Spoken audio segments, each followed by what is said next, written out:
Hello and welcome to another episode of Groww Plus. My name is Sarthak Ahuja and today's question is, what role does luck play in your life? Does luck really play a role? Does it happen that your peer, who probably doesn't work as hard as you do, gets the best opportunities at work and is also lined up for a promotion while none of your bosses are even looking at you? Or there are peers who don't study as much as you do but end up scoring better marks? Is it that the universe wants them to be lucky and do well in life, but there is some energy which is pulling you back and despite how much effort you put in, is not letting you progress? These are the questions which we're going to answer in this question. But before we move on, please like this video and subscribe to Groww Plus.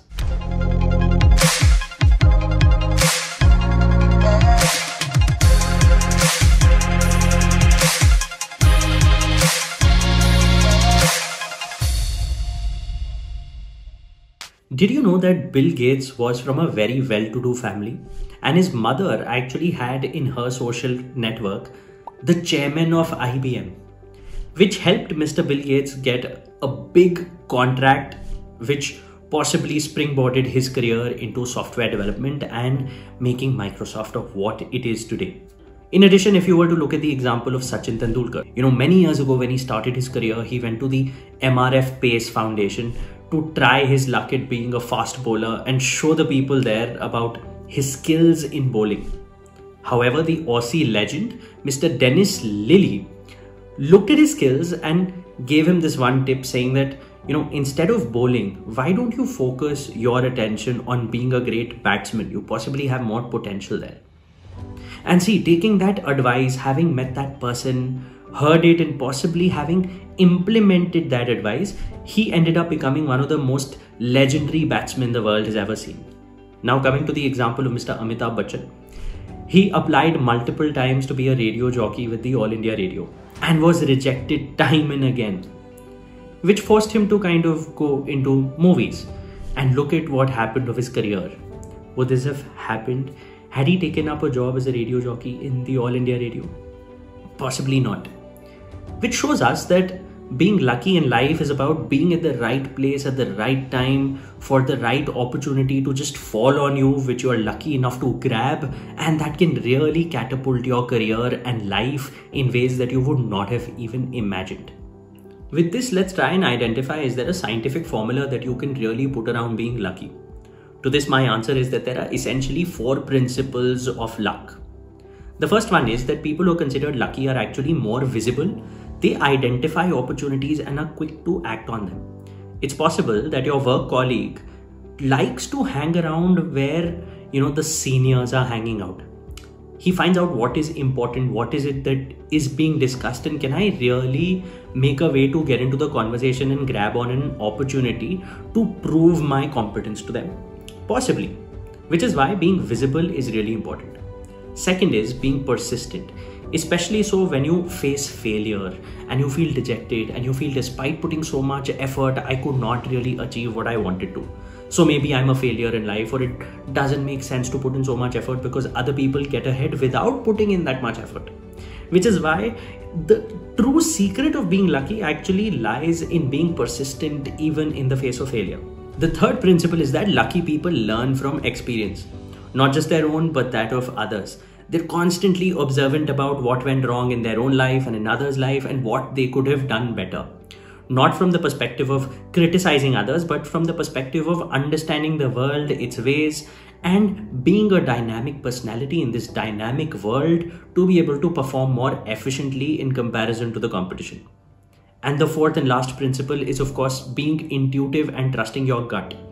If you find a new challenge which you think is difficult, you possibly can't do. However, if you were to attempt it and crack it, you will be able to progress in your career, make more money, or get access and visibility to a network which right now you probably don't. I know it may be scary at first, but being gutsy and going after it, if it can propel your career and visibility, you possibly must. So being intuitive is also equally important. So how do you go about building your own luck? The first and most important thing is playing on your strengths and not harping too much about your weaknesses. a lot of people end up getting into this endless loop about, oh, if I were better on this one particular skill, I would be earning so much more money, or I would get a promotion and whatnot. A lot of times it may be true that you need to work on certain skills to get ahead in life and in your career. However, a lot of times it also is seen that these are just excuses for you to not put in as much effort and playing on your strengths, where you can actually deliver better than your peers.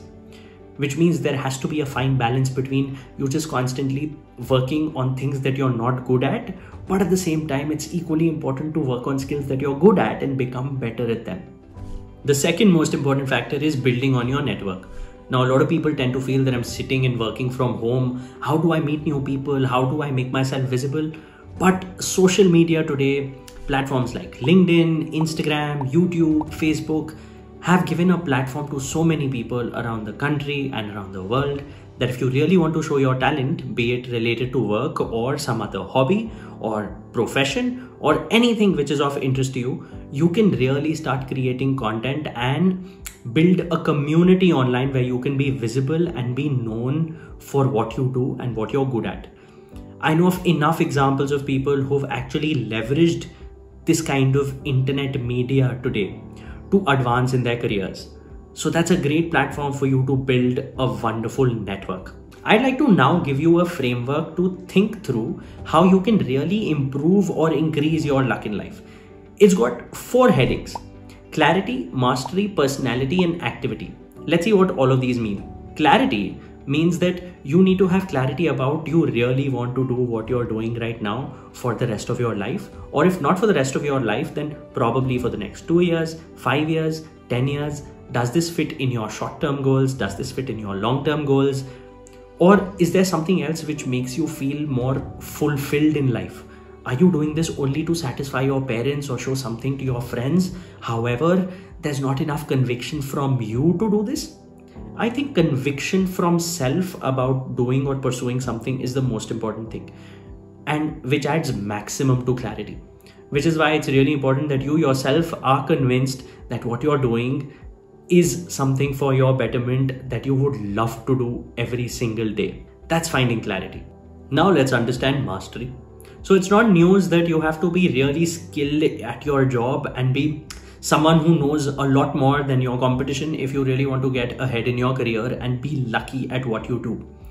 However, there was this one study from Harvard which said that it's not just practice that makes one perfect.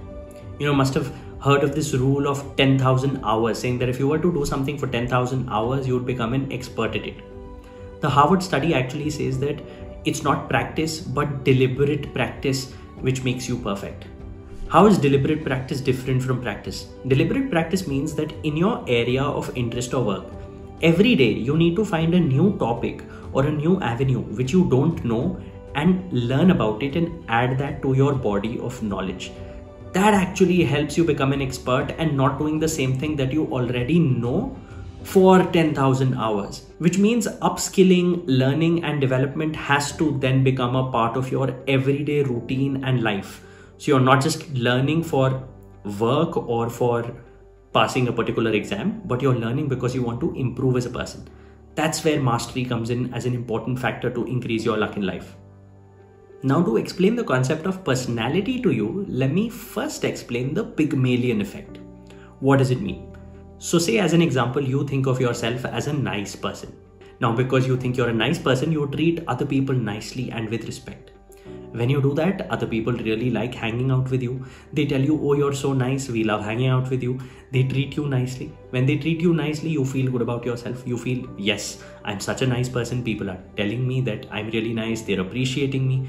And when they tell you that, it reinforces your belief about yourself, which further pushes you to be even more nice and kind and happy and a positive personality to hang around other people. The same thing applies if you were to think of yourself as a bitter person, or if you were to feel that others don't like you. You may possibly want to act in a way which shows that you don't like them either. So again, it's a self-fulfilling prophecy, which means if you have to really change your personality, first you have to change your perception about yourself.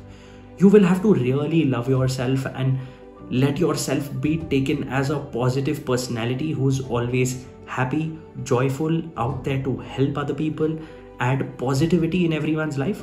Because once you do that, it also opens up the opportunity for you to be a part of a wider network of people who can open a lot of doors for you and help you advance in your career and in your life, and thus become a luckier person. You would have seen that lucky people tend to have more energy than others, which explains activity. So if you want to be successful, you will have to have more energy, and you have to be more active and more efficient all through your day. You have to get more stuff done and do it positively. This doesn't mean that you have to burn yourself out, but it means that if it requires you to possibly focus on building skills like meditation, building physical capabilities, exercising, doing everything that impacts your personality positively to have more energy, possibly having a good diet and not indulging in a lot of junk food if that's important, then do all of that to ensure that you're more active, more efficient, you're using better tools in your life, and you're constantly focused on improving yourself as a person. All of this combined can really help you become a lucky person in life. So if you feel disheartened that so far you've not been that lucky in life, let this day be the defining moment when you decide to take luck in your own hands. So what will you have to do to become more lucky? You'll have to be more energetic, more positive. You'll have to work towards upskilling yourselves, and you'll have to work towards building a network so that you can create, identify, and grab opportunities with all your might and grow in your career. You can be a lucky person, and I totally believe it. Now, I would also want you to tell me about the most inspiring or amazing story of luck that you have witnessed in your life in the comments below. I promise I will read all of them. I really want to know. Do share this with someone who may need it, and subscribe to our channel at Groww Plus.